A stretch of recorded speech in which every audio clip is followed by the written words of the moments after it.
امر بالمعروف اور نہی عن المنکر یہ کوئی معمولی اعمال نہیں ہیں، بلکہ انبیاء علیہم السلام کے مبارک طریقے ہیں، اور ان کے بارے میں احادیث مبارکہ میں عجیب فضیلتیں وارد ہوئی ہیں۔ چنانچہ حضرت انس رضی اللہ تعالی عنہ سے روایت ہے، فرماتے ہیں کہ نبی کریم صلی اللہ علیہ وسلم نے ارشاد فرمایا کہ میں تمہیں ایسے لوگوں کے بارے میں نہ بتلاؤں جو نہ نبی ہوں گے نہ شہید ہوں گے، لیکن اللہ رب العزت کے ہاں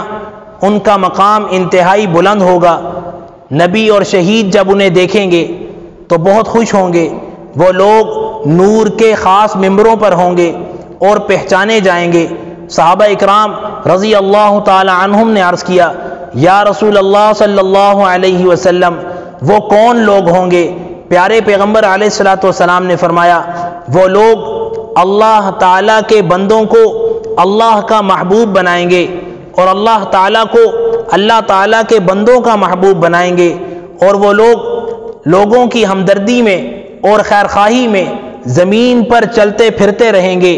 حضرت انس فرماتے ہیں کہ میں نے عرض کیا، یا رسول اللہ صلی اللہ علیہ وسلم یہ بات تو سمجھ میں آتی ہے کہ اللہ تعالیٰ کو اللہ کے بندوں کا محبوب بنائیں گے، لیکن یہ بات سمجھ میں نہیں آتی کہ اللہ تعالیٰ کے بندوں کو اللہ تعالیٰ کا محبوب کیسے بنائیں گے۔ نبی کریم صلی اللہ علیہ وسلم نے فرمایا، وہ لوگوں کو ان کاموں کے کرنے کا حکم دیں گے جن کاموں کو اللہ رب العزت پسند کرتے ہیں اور جن کاموں کے کرنے سے اللہ رب العزت خوش ہوتے ہیں، اور لوگوں کو ان کاموں سے منع کریں گے جن کاموں سے اللہ رب العزت ناراض ہوتے ہیں، اور جو کام اللہ رب العزت کو ناپسندیدہ ہیں۔ جو لوگ ان کے حکموں پر عمل کریں گے اور نہی عن المنکر اور عمل بالمعروف کریں گے، اللہ رب العزت ان بندوں کو اپنا محبوب بنا لیں گے۔ لیکن یہاں ایک بات انتہائی اہم اور ضروری ہے کہ امر بالمعروف اور نہی عن المنکر ان کا اجر و ثواب، فضیلت، اہمیت اپنی جگہ پر، لیکن جو بھی امر بالمعروف اور نہی عن المنکر کرنے والا ہو، یعنی داعی، اس کو اپنی اجتماعی فکروں کے ساتھ ساتھ انفرادی نیکیوں پر بھی خاص توجہ دینی چاہیے، تاکہ اس کے نیک اعمال جو امر بالمعروف اور نہی عن المنکر کی صورت میں ہیں ان میں اثر پیدا ہو جائے اور ان میں جان پیدا ہو جائے۔ اس لیے کہ داعی کے لیے اپنے اعمال میں مضبوط ہونا انتہائی ضروری ہے، تاکہ اس کی دعوت لوگوں کے لیے قبول کرنا آسان ہو جائے۔ ایسا نہ ہو کہ داعی اپنے اعمال میں تو کمزور ہو اور لوگوں کو دعوت دیتا پھرے۔ اس لیے کہ احادیث مبارکہ میں اس کی انتہائی اہمیت وارد ہوئی ہے۔ حضرت ابو ہریرہ رضی اللہ تعالی عنہ فرماتے ہیں، ایک مرتبہ نبی کریم صلی اللہ علیہ وسلم نے فرمایا، آج تم میں سے روزہ کس نے رکھا ہے؟ حضرت ابو بکر صدیق رضی اللہ تعالی عنہ فرمانے لگے، یا نبی اللہ میں نے رکھا ہے۔ پھر آپ صلی اللہ علیہ وسلم نے فرمایا، آج تم میں سے کسی بیمار کی عیادت کس نے کی ہے؟ حضرت ابو بکر صدیق رضی اللہ تعالی عنہ پھر فرمانے لگے، یا رسول اللہ صلی اللہ علیہ وسلم میں نے کی ہے۔ آپ صلی اللہ علیہ وسلم نے پھر فرمایا، آج تم میں سے کسی کے جنازے میں کس نے شرکت کی ہے؟ حضرت ابو بکر صدیق رضی اللہ تعالی عنہ فرمانے لگے، میں نے کی ہے۔ آپ صلی اللہ علیہ وسلم نے پھر فرمایا، آج تم میں سے کسی مسکین کو کھانا کس نے کھلایا ہے؟ حضرت ابو بکر صدیق رضی اللہ تعالی عنہ فرمانے لگے، یا رسول اللہ صلی اللہ علیہ وسلم میں نے کھلایا ہے۔ آپ صلی اللہ علیہ وسلم نے فرمایا، جو آدمی ایک دن میں یہ سارے کام کرے گا اللہ رب العزت اسے جنت میں ضرور داخل فرمائیں گے۔ اس لیے جتنا ہو سکے امر بالمعروف اور نہی عن المنکر ضرور کریں، لیکن اپنی انفرادی نیکیوں کو بھی مضبوط رکھنا چاہیے۔ اس لیے کہ جس دور میں ہم جا رہے ہیں اور جو زمانہ چل رہا ہے، یہ وہی زمانہ ہے جس کے بارے میں احادیث مبارکہ میں آیا تھا۔ حضرت حذیفہ رضی اللہ تعالی عنہ فرماتے ہیں، میں نے ایک مرتبہ نبی کریم صلی اللہ علیہ وسلم سے عرض کیا، یا رسول اللہ صلی اللہ علیہ وسلم، امر بالمعروف اور نہی عن المنکر یہ دونوں نیک اعمال کے سردار ہیں، لیکن ان دونوں کو کب چھوڑ دیا جائے گا؟ پیارے پیغمبر علیہ الصلوۃ والسلام نے فرمایا، جب تم لوگوں میں وہ خرابیاں پیدا ہو جائیں گی جو بنی اسرائیل میں پیدا ہو گئی تھیں۔ فرماتے ہیں کہ میں نے عرض کیا یا رسول اللہ صلی اللہ علیہ وسلم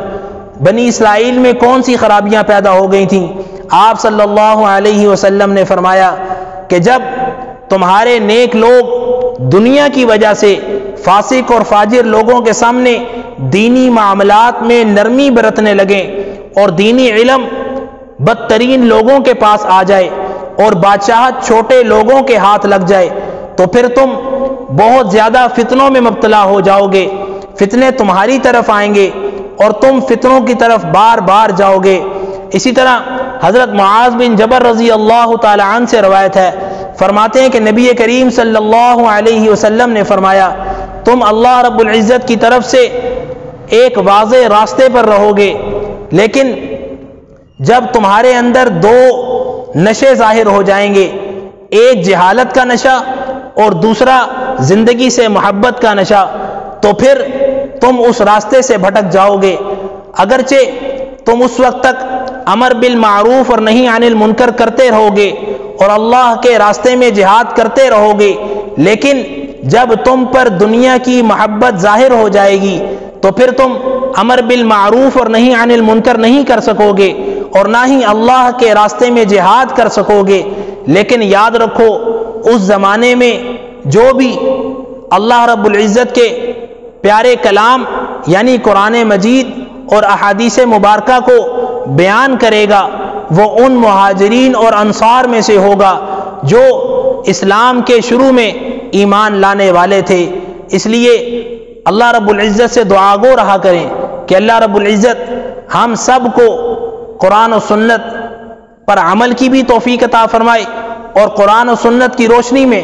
امر بالمعروف اور نہی عن المنکر کرتے رہنے کی توفیق اور سعادت عطا فرمائے۔ اور اس کے ساتھ ساتھ جو انتہائی اہم عمل ہے، جیسا کہ پہلے بھی عرض کیا کہ اپنے اعمال کو بھی